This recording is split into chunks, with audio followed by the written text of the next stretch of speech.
Ladies and gentlemen, it's Missing the Point, and we are talking about the Boston Celtics. This show is Missing the Point, brought to you by Ray and Dave. But from now on, henceforth, until something changes, this is now the 82-0 show. Until such time as there is a change to that once the season starts, which I don't see happening. I don't see it. I'll be honest, Ray. I don't know. I don't see us losing the game. I looked at our schedule, and I think we're going to win all of them. That's just how I feel generally as a sports opinion talking head. No, as we should. I want this to do well in the regular season, but obviously the goal was hosting that Larry O'Brien Trophy at the end. Yes. So that's really all we care about at this moment. But yes, I definitely want an enjoyable regular season, and once again, not obliged to see 82-0. But but like I said, we talked about this off the air. But yeah, we are extremely excited, as we should be. There's a lot of stuff to talk about going into this new season. Yes, I'm very excited to talk about all of it. I think I have it in my head that, like, for instance, Brad Stevens was talking about, this could be lip service. This is like kind of what all GMs say, but he was talking about how the energy in the Auerbach Center, when he's gotten all the guys back in, has been noticeably improved, and everybody seems to have gotten a little bit better. Now, if that's true of the Jaylen Browns and Jason Tatums of the world, we're in for a very exciting season, because I still think that these guys have room to grow, and they're already the best wing pair in the league. But I do like it when the officials and the people in charge of the organization come out with stuff like that, because to me, like, I don't think you just say that. I think that you actually notice something when you're in the room, and we needed a change. I mean, this is something that Celtics fans were saying without actually saying in, like, the quiet part out loud. We needed a change in the leadership. We went down to the Miami Heat team that we were a lot better than, and, like, on paper, talent wise, I don't think anybody would disagree with that.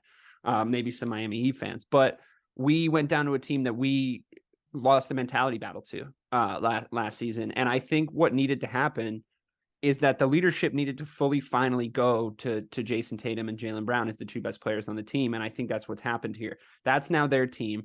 You have other guys that show leadership potential coming in, with Porzingis, Jrue Holiday, especially on the defensive side of the ball. But this is now their team, and it's sink or swim with them. We have a lot to talk about. We have a lot to get through, because obviously the Jrue Holiday signing is the biggest thing that's happened in Boston since the Kristaps Porzingis signing, I guess, which we also did a show about. But we'll talk about everything here.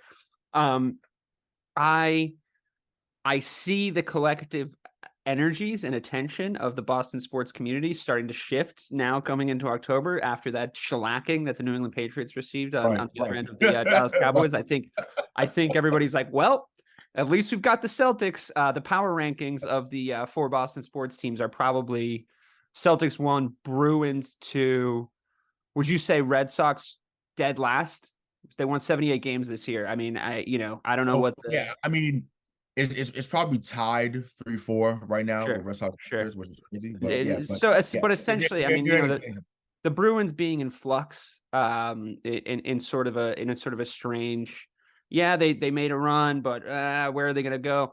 Basically, everybody's like, the Boston Celtics are the best team we have in Boston right now. So we're here to talk about them. I'm going to read you off a list that you actually sent me. Thank you for doing all the prep work for this show, of additions and subtractions in the personnel of this squad. And then we're going to get into it. So obviously we had a Jrue Holiday, Kristaps Porzingis, Sam Cassell, you put it as an addition. As in the coaching staff, in the coach's room, which I think is extremely important, and I think we should discuss that. Charles Lee, Oshae Brissett, Jordan Walsh, Dalano Banton. We lost Marcus Smart. We lost Malcolm Brogdon. He apparently was not super thrilled with us anyway. It didn't seem like a good situation anymore. I'm not sure the extent of that, but the rumors were not pleased to be included in trade talks. Well, I'm sorry, Malcolm, but you got to stay healthy if you want to, not be shopped around. Robert Williams, we'll talk about losing him. Grant Williams, I'm happy to talk about losing him any chance I get. Mike Muscala, I thought he was going to do more. He didn't do shit, so it is what it is. And of course, Blake Griffin, who I actually wouldn't be surprised if we saw re-sign on some sort of two-way contract or veteran minimum contract or something along those lines. Last year, I think we had this myth of a backcourt, and this is where I really want to get started with you. I think we had this myth that we had the best defensive backcourt in all of basketball. Now, in the regular season, that statistics could back that up, potentially at any given time. The players we had on paper, I think, looked like we should have the best defensive backcourt, but I think that they started to sort of believe their own myth a little bit. And I now look at our backcourt and I think, I don't know, maybe it's not defensive player of the year Marcus Smart, but it's certainly tenacious. Jrue Holiday, I've made no secret of it on this podcast, is my favorite guard in the league. I can't actually believe we got him. It's like, I feel like it's a fever dream. I love watching him play defensively, especially. Do you think that we're going to have a better group of defending guards this season than we did last season?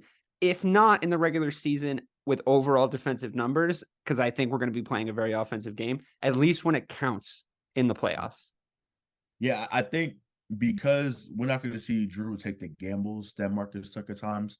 But different kind of defender. Yeah, exactly. Taking the gambles is what made Marcus. So I don't want to take away or diminish his game in that regard, but I think because Jrue is a little more sound in how he defends, he's more passive. He's more he's more active in the passive lanes. I think that's where he's going to serve to be his best. I do think him and White are going to be very good on ball defenders. Once again, Derek White was a second team, all defense last season. So I think that we build off that with him.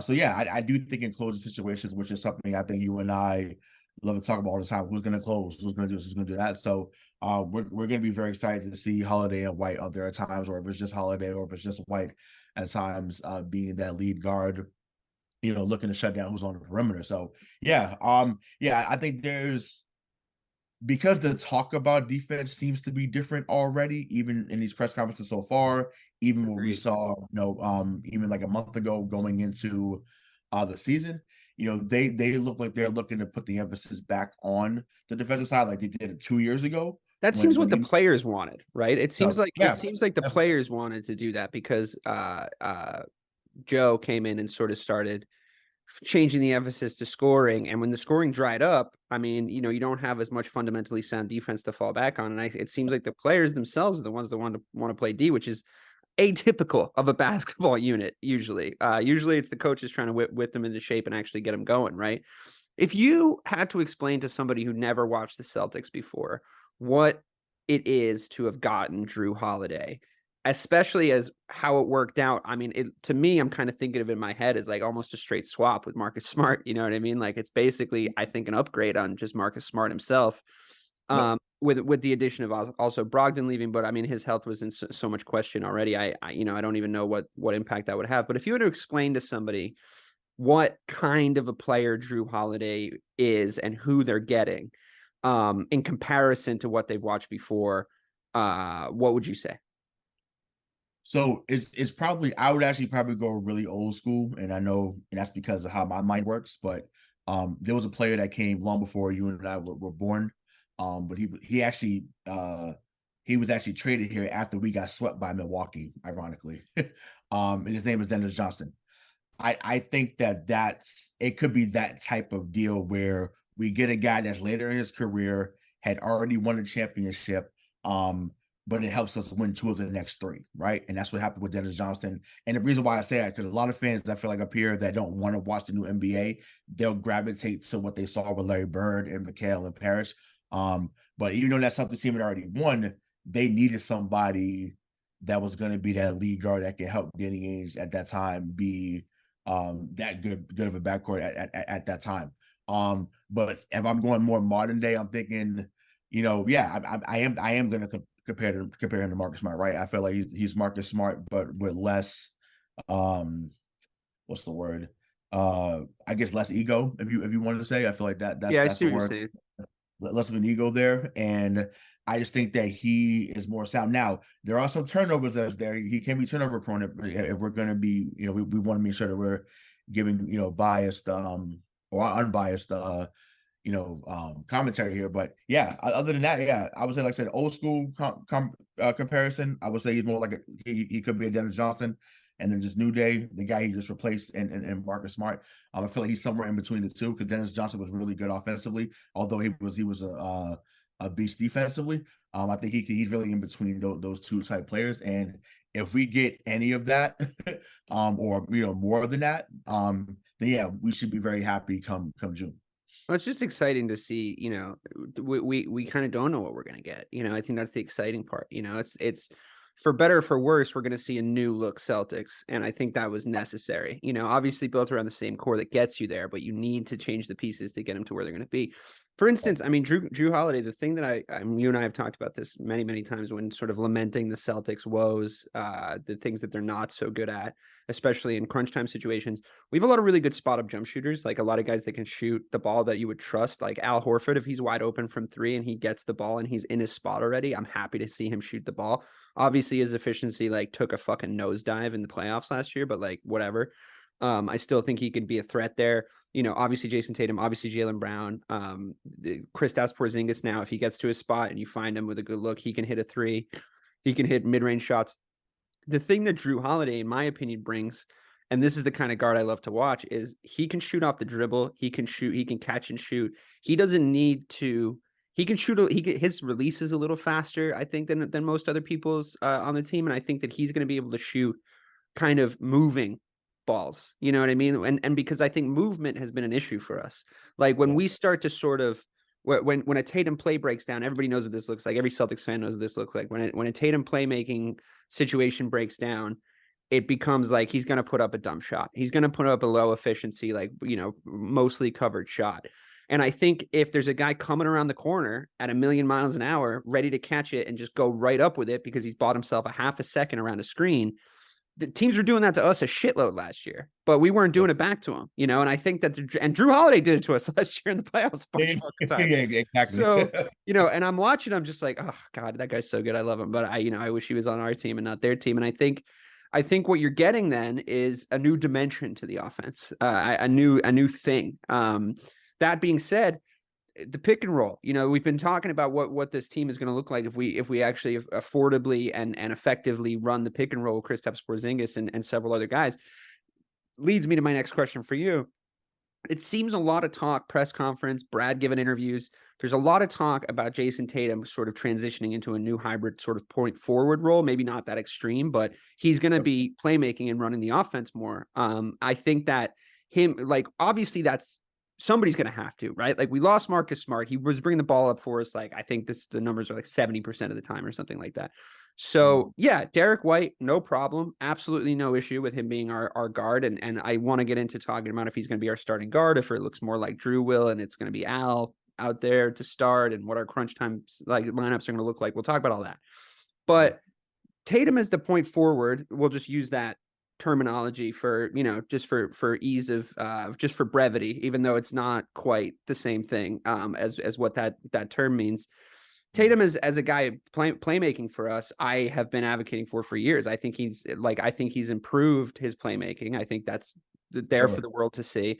I think there's some question marks about it in certain situations, decision making wise, but I think reps at bats is what gets you better at that. So if we right off the bat just start to put the ball in his hands and have him look for guys or, shoot when necessary, I think we could be really, really dangerous, especially with the options he has around him. So can you talk a little bit about what that looks like from your perspective? If you think that's a good idea, or if you think it's going to be more like, let's get Derek White involved more, which I think will happen anyway, organically, for his confidence, for everything. Should we start the season like that? Yeah, I mean, I think for Derek White, I remember last year he started off extremely hot last year at the beginning of the year. And once again, I feel like I've on this show and just even on Twitter, I've led the Derek White bandwagon. So I'm a big fan of his game. I just think, to me, Derek White makes quick decisions. That was, to me, that was the calling card when he came over, and that's what he's done exactly since he's been here. So yeah, I expect more of that from him. Far as Tatum goes, I think that we've talked about it on the show at length about wanting Tatum to take over more of that playmaker responsibility. And yeah, I do think when you're 6'9", of course you should be able to. You're going to look over the defense. I hope that he watches some videos of Vince Carter, because Vince Carter is probably the best person. They call it a skip pass, where you basically you're on one side of the court. We never do it. We never do it. Yeah, Vince Carter was the best I've ever seen. Because it opens up the entire defense. They can't get over fast enough. Yeah. Right. We never do So, it. It's so strange. Yeah. So maybe this year it'll be different. The reason why I say that, and we had talked about it when we prepped for the show, but Jrue Holiday last year was 45% on catch and shoot threes. And I think that if he understands spacing, I think Tatum needs to operate more out the mid post. And I think that's where the playmaking stops, because obviously teams are going to still run zone against us because we shoot a lot of threes. So if Tatum is operating in the mid post, I feel like whoever draws to Tatum, you're going to have to build to the corner. And then that's where Holiday will be at. That's where, Jaylen Brown. Yeah, Jaylen Brown, those guys would be. So Porzingis. Porzingis was that. Yeah. And it's like that. Sometimes I forget. I'm like, damn, like they really did get. It's an embarrassment of riches. It's crazy at times when they do play the 5 out and they have Porzingis out there. But just from the Tatum standpoint, to answer your question, I just feel like when he's going to operate in the mid post, I feel like give him a few options where he's able to either shoot it right there for 15 feet, whether you see someone draw to him from the corner, and then Holiday or somebody cuts in from they call it the Princeton cut, and someone gets a layup that way. So there's many options that could come from Tatum operating out the mid post. I just hope that they actually go to it, because it's something I've said and we've said on the show. If you're able to score from every level, you're much more dangerous. So I will say that until the count's going, that's the point I will stand 10 toes down on. If you're able to score from every level, it makes you a lot more dangerous. So hopefully see more of that this season. Yeah, I mean, just getting into talking about like the style of basketball that they're probably going to play, because it is sort of speculative at this point. I mean, obviously, the games of the core guys and you watch them for long enough that you know what they're going to look like, but they should be adding stuff, I think, to their offense. And I think in an ideal world for me, we've talked about the pick and roll ad nauseum. I think like any two pair of the starting 5 can run the pick and roll, with the exception of maybe Horford. I don't know if I would love to see him doing it. I think that he's a pick and pop guy. I would like to see him maybe fade if we're in a situation like that. But I also in the regular season don't want his body getting banged up on screens and stuff as much as, and it's kind of same goes for Porzingis. I want to be able to do it, but I don't want to do it like all the fucking time. And I do think that we're going to play a lot of 5-out ball, like you just mentioned. The thing about the 5-out ball that worries me is I don't want them to get super static doing that. Like you still have to go find your outside spot by messing with the defense in the first 10 to 14 seconds. And talking about showing guys tape of older players, like I'm sure he's seen it, but I would love to sit Jaylen Brown down and run him through 200 hours of Ray Allen running baseline to baseline. Just corner to corner, or not baseline to baseline, corner to corner, like from, go to his spot. The defense has to react because he's hit 2 from that spot already. And then he gets you lost in the sauce going underneath the basket. Right. And Ray was an expert at that. Like he was just still, even when he got older, and it's why he ends up in the position he ends up in to take that step back 3-point shot for the Heat, is because he's always just moving in and around there, and he just loses his man because the guy's like, shit, I just bumped into the center. You know what I mean? And if you do it the right time, you find yourself open in the corner. Right. And then Jaylen has 2 options. If they're playing 5-out ball, you can shoot, or you can go next man up, next man up, next man up. And it can end up back in the other corner potentially if you play that kind of Brad Stevens, like let's pass the ball incredibly quickly. Or like you just mentioned, the skip pass, send it right back over to the other corner with aggression, because I know Jaylen can do that shit too. Oh, for sure. And if there's a tall guy standing there with his hand up in the air ready to get it, then bang, another wide open shot. Because I think that kind of basketball is about really high percentage looks.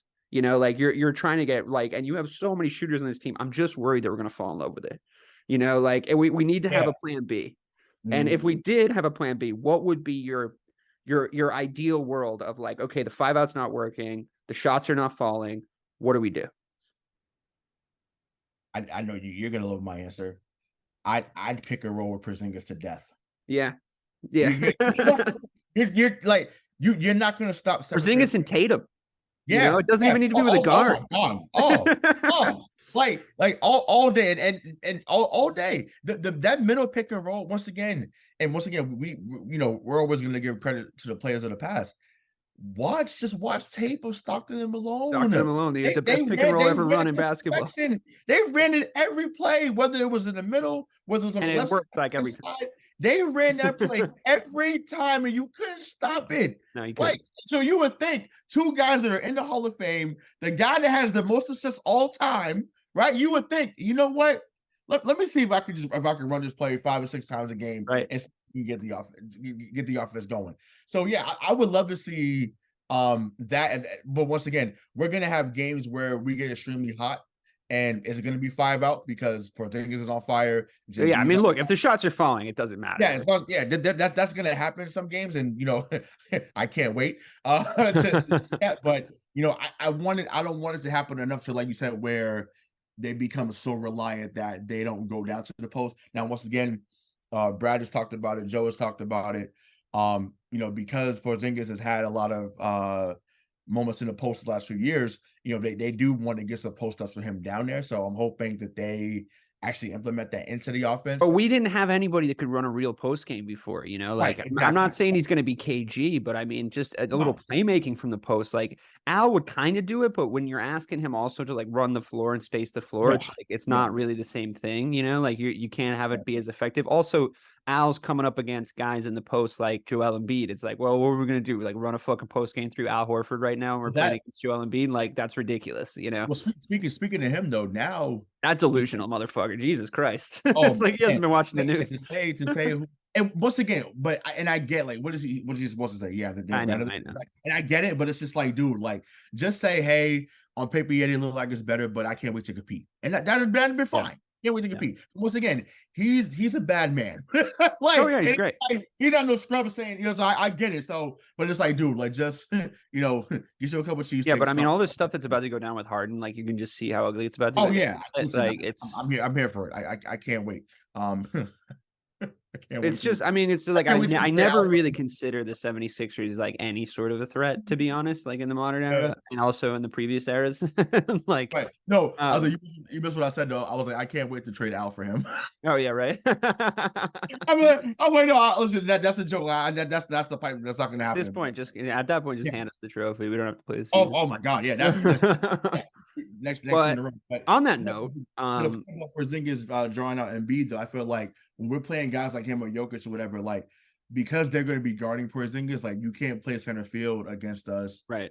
Like you did at times last year or prior. So I feel like now with Porzingis drawing them out to 15, 18 feet, now Porzingis actually can pass really well from the post. So can Al. So when they're out there, there should be a lot of basket cuts, and they should. The Celtics should be top 3 in the league in points in the paint, because of the fact that they can draw everybody out. Yeah, and also we're gonna play games where we're longer than everybody at every single position. At this point, with the exception of like a few centers, we're gonna play Denver, Philly, Milwaukee. Yeah, but Denver, Philly, Milwaukee, we're still gonna be longer than them, like 1 through 3 at least. Like it's still Derek White versus like it's not like they were saying. Okay, so I wanted to get into this. Like, basically, we're going to talk about who has the best starting 5 now in the league. And I in order to do that, I want you to name what you think is the Celtics starting 5 right now, because it could be Derek, Jrue, Jalen, Jason, Porzingis, or it could be Jrue, Jalen, Jason, Porzingis, Horford. So which one do you think we're going to like start to run with at least at the start of the season? I want the first one. I want Derek White to start too. Yeah, I want the first one that like Horford could be off the bench. Situational for crunch time, but to start. Right, yeah. Get him. I think to start, Horford should be off the bench. I do know like against the Phillies and Denvers and Milwaukee's of the world, I'm pretty sure they'll go Porzingis, Horford, unless there's a back-to-back. Yeah. We know Horford won't play back-to-back games, so that's fine. But we know how to play the double big though. We've been doing it with Robin. Right. But I think it's going to look even better now. I don't love. And maybe a little different because now both guys can actually shoot.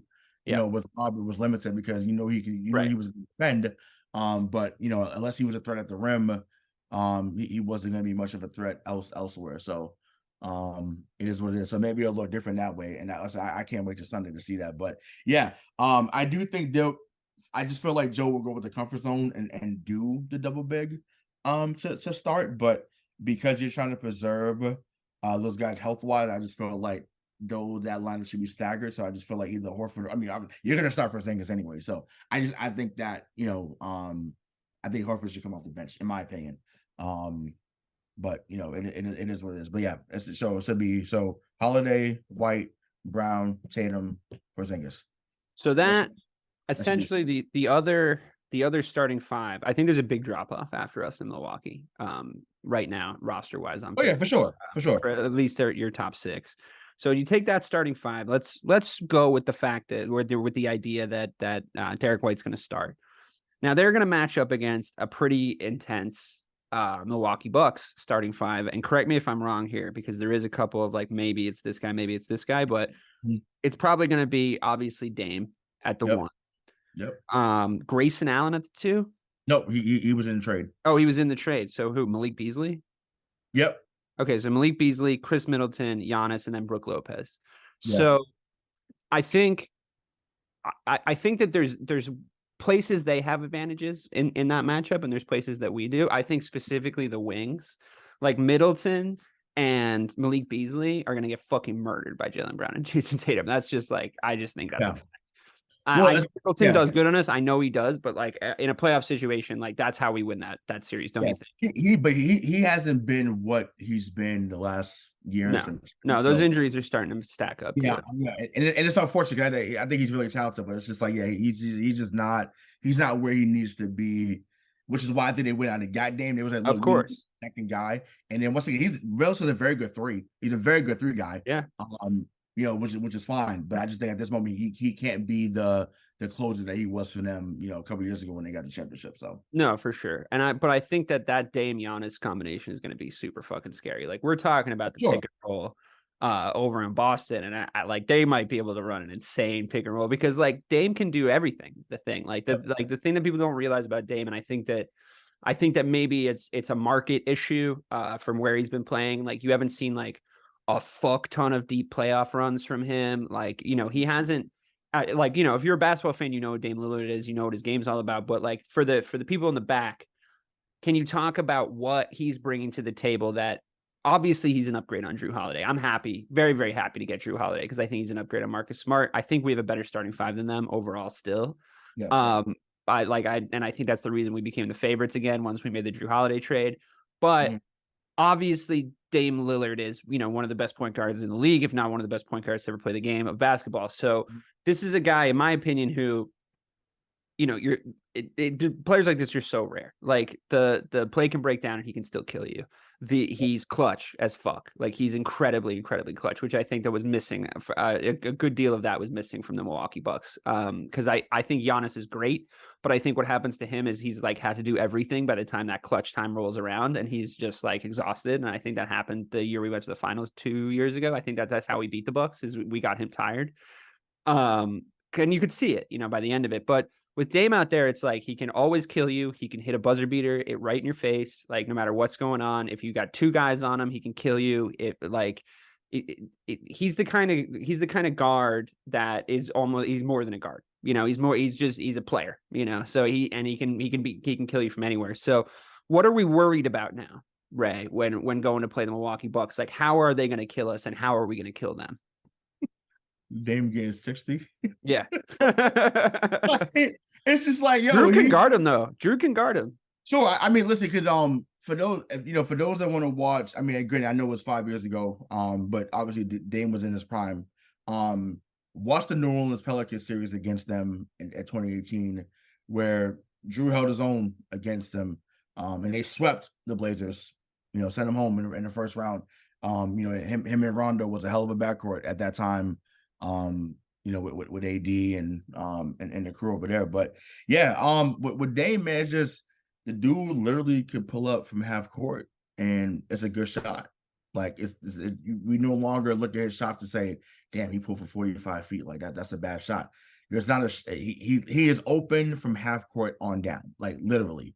Yeah. And I just think, to me, he extends your defense so much that you literally have to call out coverages long before he gets to half court, because if not, he's going to break it down. He doesn't even really need a full pick and roll. He just give you a little 1-2 dribble, do a sidestep like Tatum. He's a smaller version of what Tatum is at that level. And that if it's within 5 minutes or less in the game, I trust him to make play after play after play. So you're just going to meet him, because he's going to deliver. He's going to deliver. He's never played with someone like this before, so it's going to be easy for him. It's gonna be fun to watch. I mean, it's from gonna a be super neutral fun to watch. perspective, it's gonna be Like, fun to watch. it's For gonna sure. be easy. It's gonna be easy for him at times. He's gonna say, "Man, I should have left earlier." Said that plenty of times. He's like, "Damn, I should have left earlier," I because respected his loyalty to Des for as long as it did last. yeah. I mean, I also respected getting 200 mil a few times from him too. I respect. I respect you getting your bag. I respect you loyally getting your bag. Do you think we're gonna finish above them in the regular season? No, but to me, I don't think it matters. I think we've been home court. The only reason I say home court, like we've seen Tatum go. We suck at home anyway in the playoffs. Yeah, no facts. But I'm saying, but also too, I've seen enough of Tatum healthy that when it comes to an elimination game, whether it's on the road or home, he's gonna show up. I'm not concerned about that. My thing is, can they just defend enough? And once again, now you got some new blood in here. It's not the same team. It's not the same rhetoric that was being spewed. So hopefully that's where the difference, occurs. But yeah, to me, you're looking at, with all health, with all health available, you're looking at the 1 and 2 seed though in the East. Definitely. Like I said, ironically, I still think Philly is 3. I do. I don't think that they're not Miami. I mean, there's question marks over the kind of the unknown factors in Miami. I'm saying, like, if Embiid plays the way that he can play, like he did last year, like there's no reason for them not to be a top 4 seed. I just think that's a tough call because it's like right now you don't know how all the drama is about to unfold with Harden. What's going to happen there? You don't know what Miami's going to look like because all their guys are unknowns, but they could get 3 more guys that you've never heard of come out of nowhere and play really fucking well for the whole season. Like that's just what they do down there. I mean, yeah, you got Cleveland that could be a top 5 seed. Yeah, Cleveland. I mean, depending on how the kind of guys that make leaps in Cleveland, they've got a lot of talented players that I'm jealous of. And they have our number in the regular season too. It seems like that seemed like this.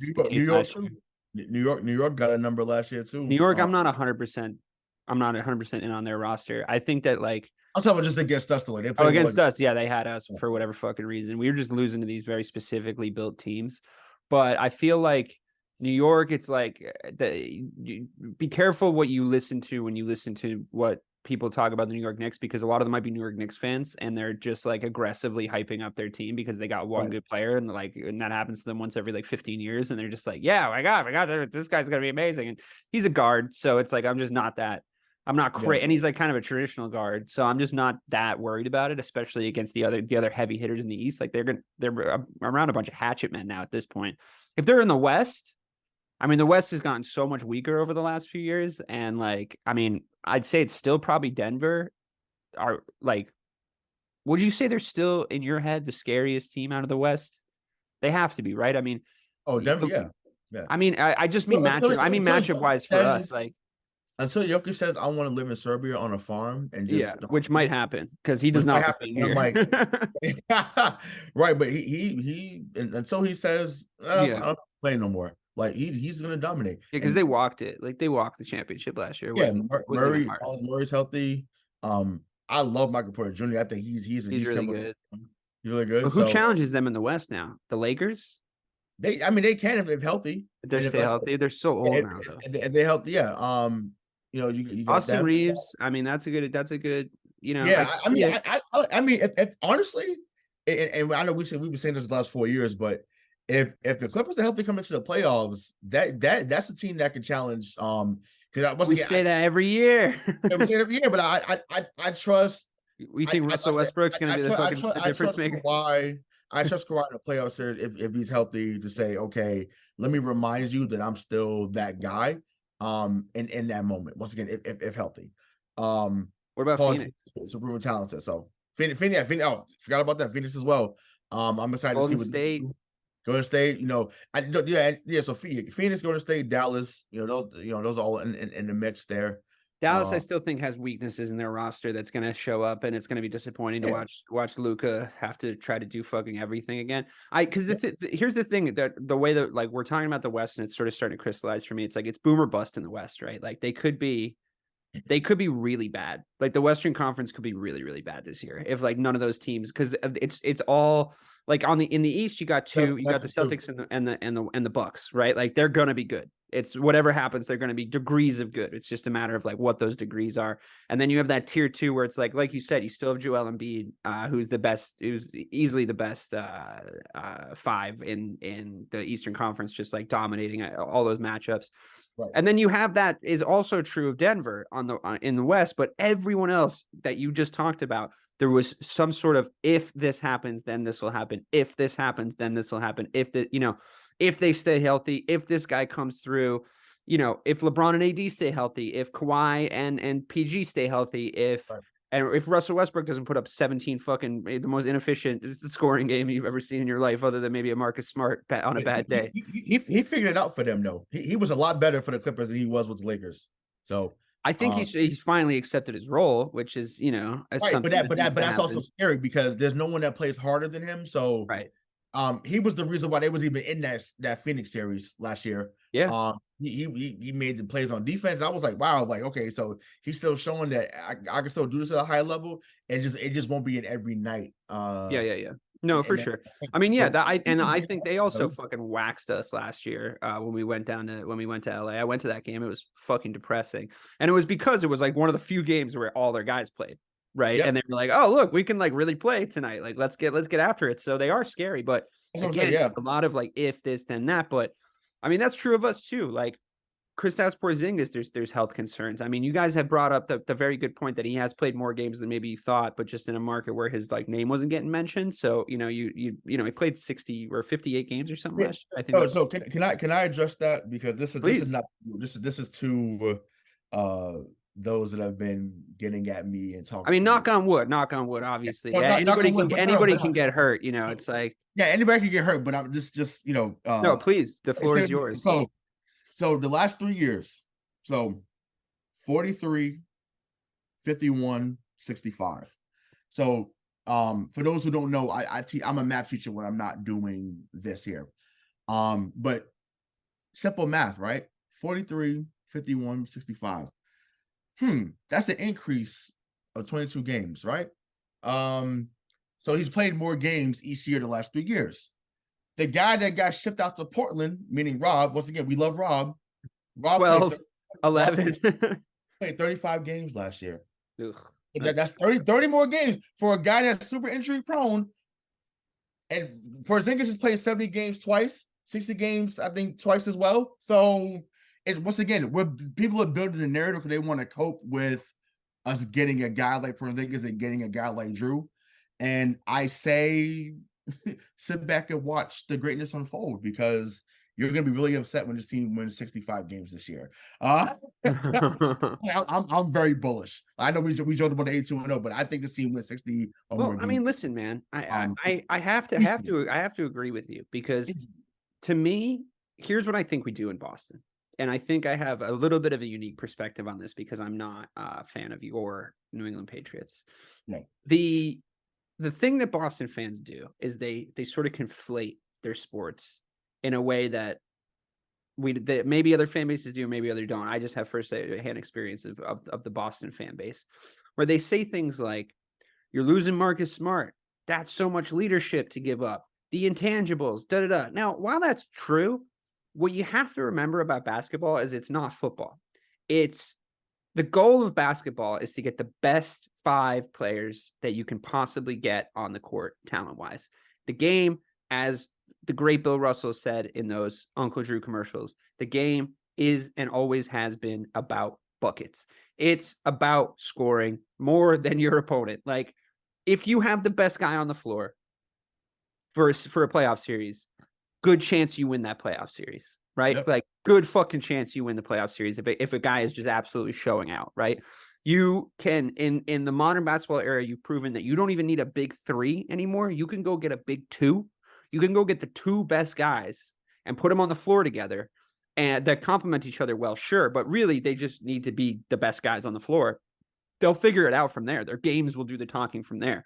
It's not there's some complicated aspects to basketball and building a basketball team, but it's not quite as complicated as putting together a full football squad. Because realistically, only 5 guys are out there at any given time. And they just need to be scoring and stopping the other team from scoring. And the second one isn't even really that important, if we're being honest. Like if we're being 100% honest, it's about getting your shots to fall. So it's percentages and probabilities, and that is spoken to by talent. So what did we do? We got rid of Marcus Smart. We got Jrue Holiday. Jrue Holiday is better than Marcus Smart. He's a better basketball player. He's more efficient. His scoring is a lot less frustrating to watch, I promise. And his defense, if we're being honest, is comparable. I wouldn't say it's better, but it's comparable. It's different, but the level can be hit the same, especially running an elite system defense like we do in Boston a lot of the time. Game 5 last year? Yes. Okay. Exactly. Mark going up, and who jumped up and exactly my point. Jrue Holiday. Yeah. So and then they got the free, came back with a chance to tie it, and he ripped it out of Marcus Smart and to end the game. That's there it is. That's a microcosm of what we were seeing. Yeah. It's like, oh, that literally the changing of the guards. Literally. Yeah. I see what you mean. Wow. Amazing. We have some more stuff to talk about. That would have been a great thing to end on, but we got some more things we have to visit. Point being, I just need to tell the Celtics fan base something. If you didn't already know, you might have. But Derek White, Jaylen Brown, Jason Tatum, Kristaps Porzingis, and Jrue Holiday. That as a 5 is the best starting 5 you've seen since the 2008 final series. That's the best starting 5 you've seen. It just is, right? So if you don't know, now you know. All right, like you can lament the days of Isaiah and how fun it was to watch that Wizards series. You can lament the days of 2010. If KG didn't get hurt, you can do that all you want. I'm telling you right now, this is the best starting 5 we've had since we were fucking in high school. All right, and if they go win a championship, I'm going to say it's a better team. I'm just warning you right now. I'm going to fucking tell you that it's an on paper better team if we go win a championship. Unfortunately, you can't say that until they go get a ring, obviously. But I'm right there. I'm primed to start saying it. So it is right there. So on paper, we're doing great. Unfortunately, there are some question marks about the depth. So you put that in the agenda today, and it is something I've wanted to talk about. We're going to need to go get another big man. I mean, we were already in need of another power forward, in my opinion, to replace Grant Williams. As much as I think he was more a net negative, we needed to replace his minutes, and we hadn't done that yet. And we have also lost Rob Williams now. So, and turned him into a guard, basically. So we need 2 more guys, I think, that are over 6'10", and or at least can play like it. So what do you think we're going to do there? Do you think that there's like Wenyen Gabriel, I think you brought up, like there's things that we can. You actually, to your credit, you brought him up over the summer. I think we had talked about. I mean, if what they're saying is true, if the training camp reports are true, then he might actually be able to rim protect. So I mean, he played well in the FIBA championships. Over which I think got him some eyes. From had a chance to work him out. Pretty fun basketball to watch, isn't it? Like it's kind of like it's very different. I enjoyed it.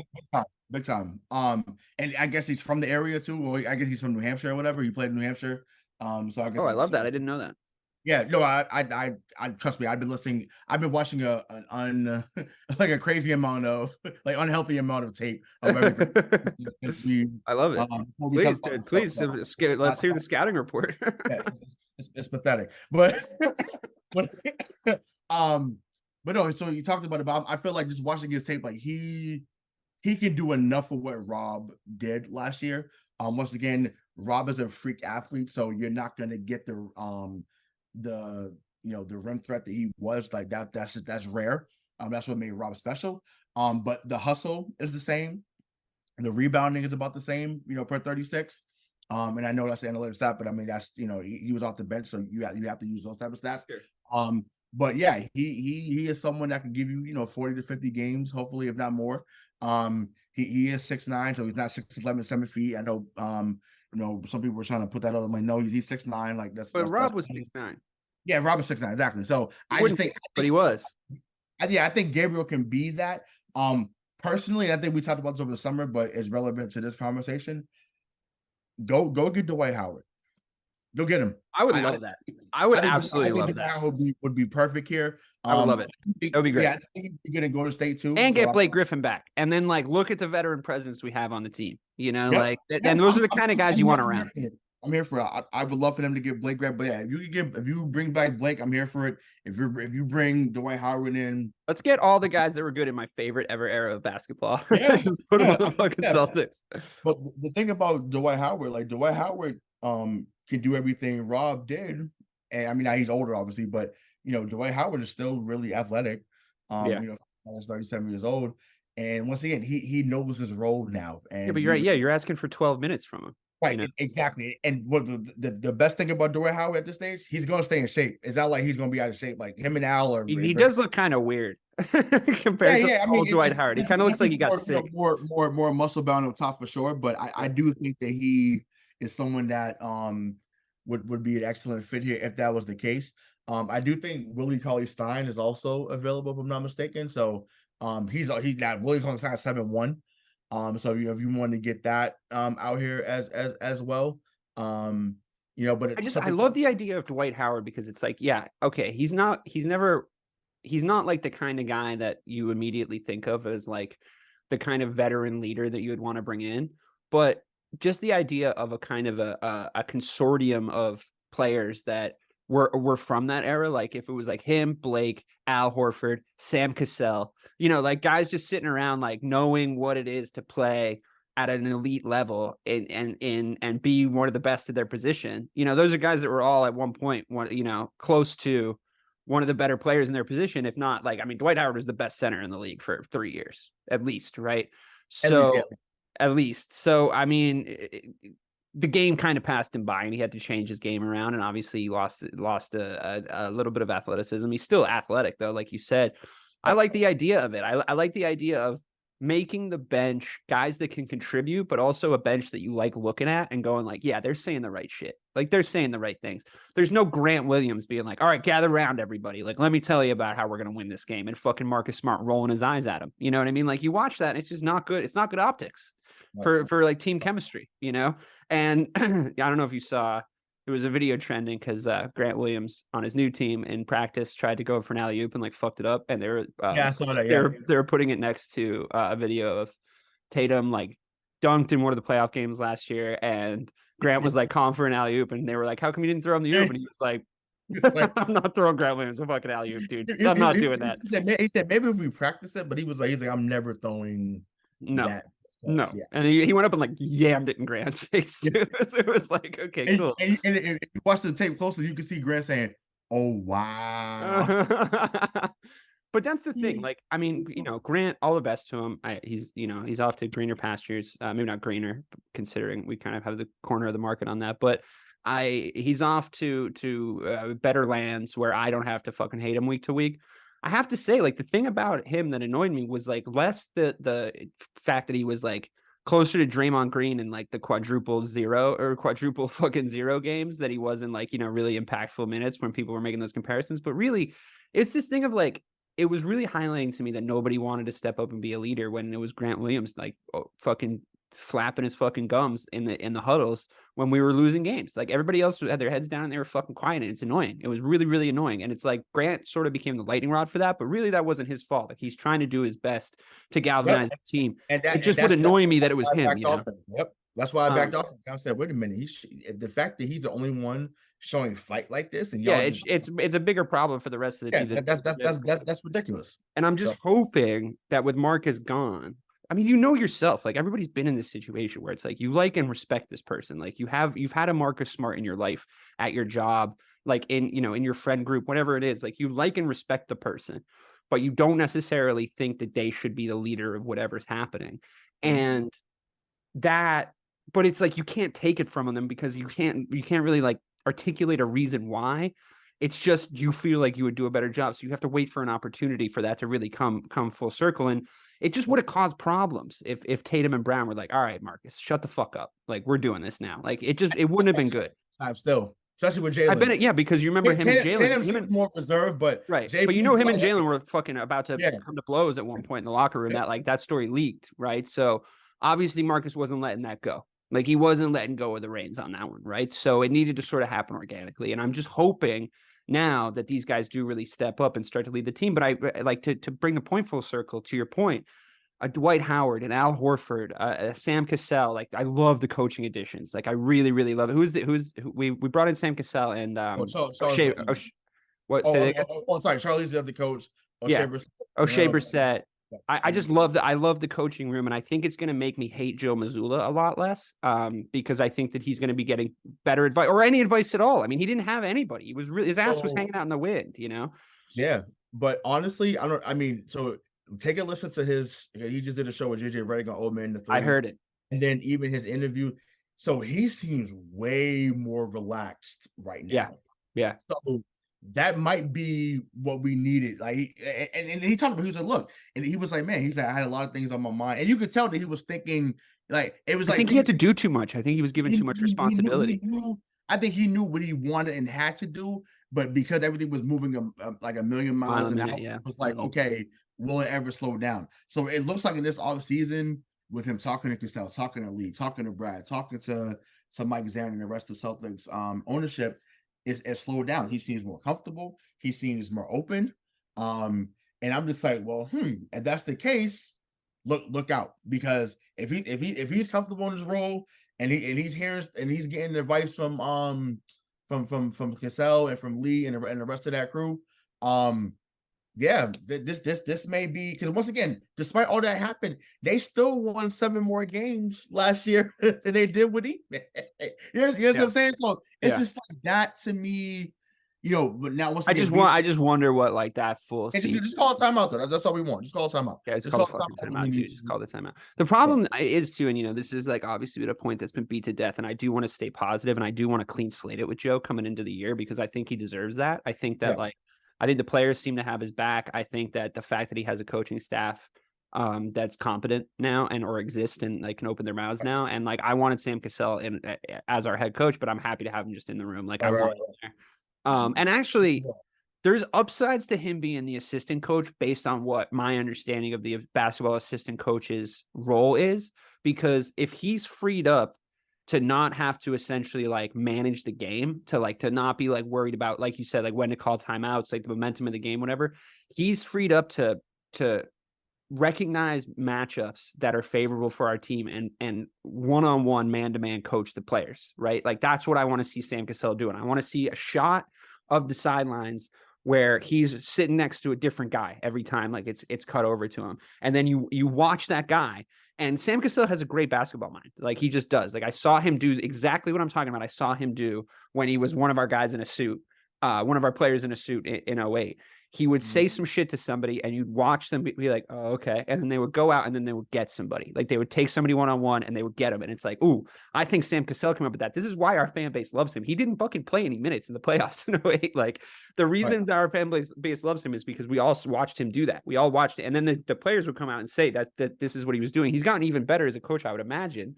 And and he could do the same thing for Ime. I'm just for Ime. Wow, Freudian slip. He can do the same thing for Joe Mazzulla, you know?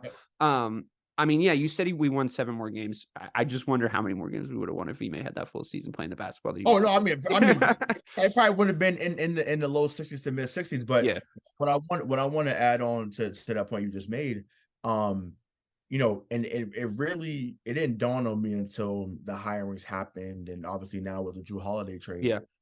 We really didn't have anybody at the player level or the coach level that had won a championship. Right. Right.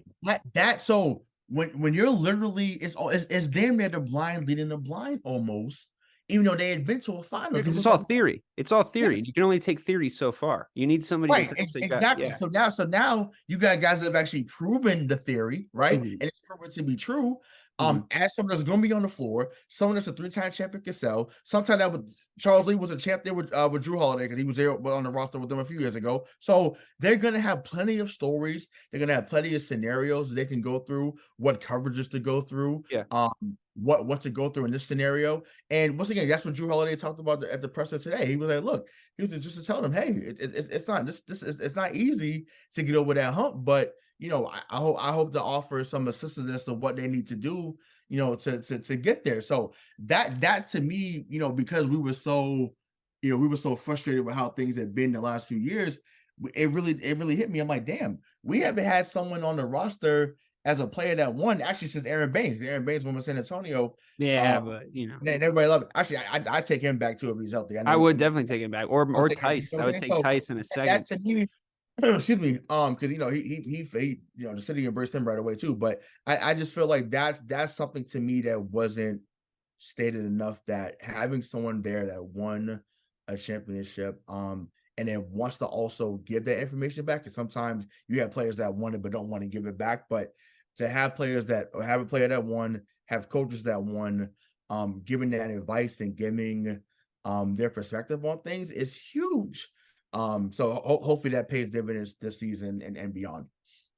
You know what I really like to know too, and it's just because, to your point, it's like I don't necessarily want the Sam Cassells of the world giving speeches to rouse the team. I want the Sam Cassells of the world to recognize the situation, get in Jason Tatum's ear in a certain context, and go like, "Yo, this is you. Go lead.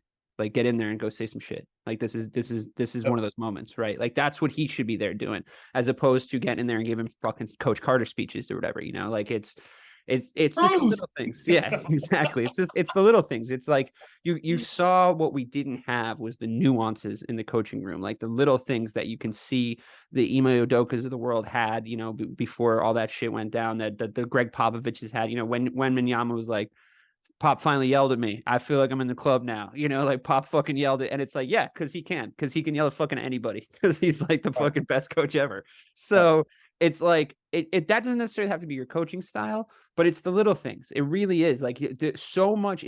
We say it all the time. It's such a cliche, but so much has to go right for you to win a championship. Winning a championship is fucking hard.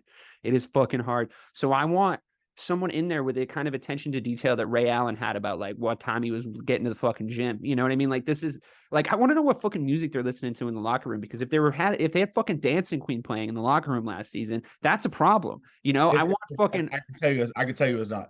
okay, great. I mean, it's like, it's like, let's start with Eazy-E and just get more hardcore from there. Like, I want everybody to have the fucking mentality of like, we're here. Like, this is us. Like, we're coming for everybody. Like, I think in the past it's been like, we just need to make a couple of adjustments. Like, we were so close to winning it in the finals. Like, we just need to do this little thing differently. It's like, fuck that. One game at a time, one basket at a time. Come for everybody. Don't let everybody have your fucking bros back. Don't let anybody fucking come to your house and fuck you up like we did a couple of times, too many times last season. Like, defend your house.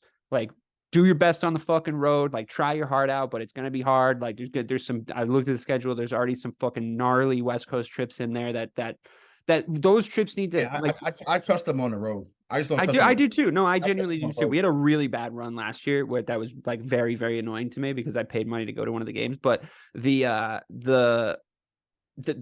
home stand needs to get better. And it needs to get better in the regular season so that we can see it pan out in the playoffs, because the fact that we were all more confident in a game 4, like, we're going to get one of these games on the road. Don't worry about it. And then we would come back to the Garden and we'd be like, I don't know, man. Like, that happened like every series. I mean, that's crazy to say, but that's criminal though. That's criminal. Like, that can't be the case. And the problem is, I think, really honestly, I know this sounds like I'm guessing here, but I did watch the games and you were there. It just, to me, it felt like when the crowd got on their back, they weren't man enough to fucking handle it. Like, a Boston crowd they'll fucking slash you up. Like, you're getting fucked up by them if they're not happy with you. And you need to have the fucking shoulders broad enough to fucking stand it. But it used to make them kind of shrink, and they need to figure that fucking out, because that crowd's not going anywhere. I mean, tell me if I'm wrong. You were standing there for 90% of the game 7 was a perfect example. Like, I remember, like, at halftime, like they were getting rocked. Yeah. And I mean, it was crazy in there. Like, fans was just, from the F-bombs to, break the whole fucking team up. Y'all fucking suck. You're trash. You're this. I mean, you name it. calling everything but their names. Once again, nothing, no racial slurs, but it was. I almost would have felt better if they used racial slurs. Like that's how I feel like I mean, tell me if this is true though. I In said, oh my the God. modern game, like you're getting fucking chucked out for life if you do that right now, right? Like you're gonna get found and you're never coming back to the fucking TD guard. When Brooklyn came back, they had me behind. This is before Kyrie got traded to Dallas. And we smoked them that night. But I was sitting behind the bench of Brooklyn's bench, and I forget what the guy said to the Brooklyn bench, but yeah, he's no longer allowed at TD. Why would you risk a lifetime ban from your teams? Like, forget the just like don't be a fucking racist asshole thing, but like, yeah. And I looked at about. I said, dude, I said, what was the point? I said, we're up 30 right now. I said we've already beaten them in the playoff series. Like, why would we be so concerned about that? But I don't know. I think some people just can't let the shit go. Yeah. You would have thought Kyrie shot their dog. Like it's insane. It's ridiculous. I know. You're not wrong. You're not wrong. I mean, it's like I think it's a problem in the whole. It's still a problem in the entire league. You know, it's like we get shit for it, but even when I went to games in Miami, like I just never. Their biggest issue was that fans would show up super late. I know. Those that are listening to this, you know it's not true. There's a lot more traffic on Biscayne Boulevard than there is Causeway Street, and I get it. But yeah, they would just show up late, and there's like a nightclub in the arena, so it's crazy. So it's a lot going on that has nothing to do with basketball. So yeah. So, all right. Well, we're at that time again, sir. Unfortunately, Bobby's kids got sick, so we can't get him on record for this prediction. But here's it's probably our last show before we actually tip off the regular NBA season. So we predicted a lot about the Celtics. We've speculated a lot. I'd like to know how many games you think we're going to win. Yeah, so I'm going to go with 65-17. Wow. That would be really great. Yeah. I think that puts us as number one in the East, though, and I think you were saying. Oh yeah, I mean, unless Dame and Giannis say we want 70 wins, which I mean is feasible with them two at the helm. Yeah, I mean, great. They get the 1 seed, great. Once again, Joe Mazzulla talked about that. He was like, imagine if we were the 1 seed and lost to Milwaukee in the first round. I mean, Milwaukee, somebody in the first round. Yeah. He's like, I'm not here having this conversation with you, and I'm like, you know what? He's aware. I'm glad that he knows that because we would have been at TD Garden with the fucking Pittsburgh saying, "Hey, my brother in Christ, you got to go." So 65-17. You get the 1 seed, and we're gonna restore order in TD Garden. And when people come into that building, they know what there's hell to pay. It is going to be about those homestands. That was a very rational and an informed prediction. And I'd like to do the same thing. I'd like to really not make this ridiculous because I'd like to stay right on line with that sort of reserved but well-informed and an optimistic prediction. We're going 82-0, and I'm not going to hear anything else about it. That's my official prediction. 82-0. This is the 82-0 podcast now until such time as we lose a game. Knock on wood. I hope everybody stays healthy. I hope everybody listening to this stays healthy. And Ray, thank you so much for coming on. And we did this shit again. And we'll see you in a few weeks. Peace.